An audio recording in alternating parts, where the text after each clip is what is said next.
9:13 this morning. October is Domestic Violence Awareness Month, and according to the National Coalition Against Domestic Violence, 1 in 3 women, 1 in 4 men have experienced some sort of physical violence by an intimate partner within their lifetime.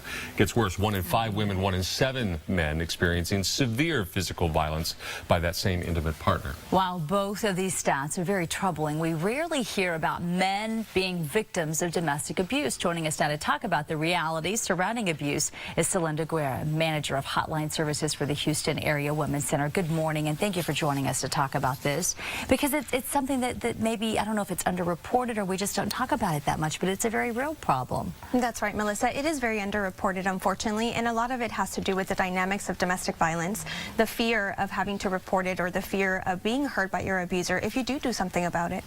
Do you get the sense, and how much do you get the sense, that men perhaps are reluctant?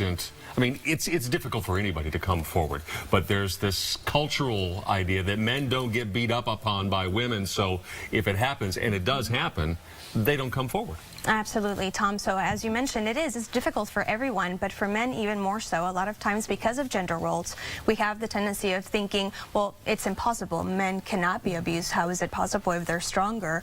But it is definitely, something that is happening. How does it affect men differently than women?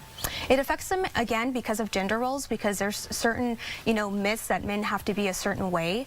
So even for women, it's difficult to talk about it, for men even more so. How do you talk about something that's not really supposed to be happening to men? And while we have this conversation, we don't want to minimize the domestic violence against women. We know that happens as well, far too much. The statistics speak for themselves.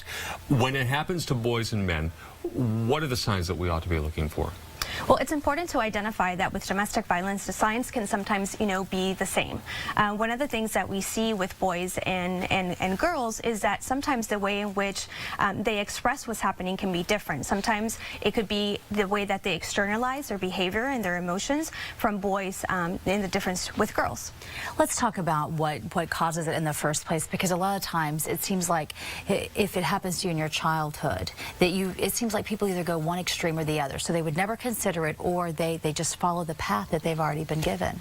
Absolutely. It does affect, children in witnessing the abuse. Unfortunately, violence can be a learned behavior. So if they see this happening at home, they can think this must be normal, and then they follow the same behavior. Remember, it's important to remember that children learn, what they see. And if they are seeing violence, it's very likely that they may also, experience, violence themselves, or that they actually, do the violence on their own.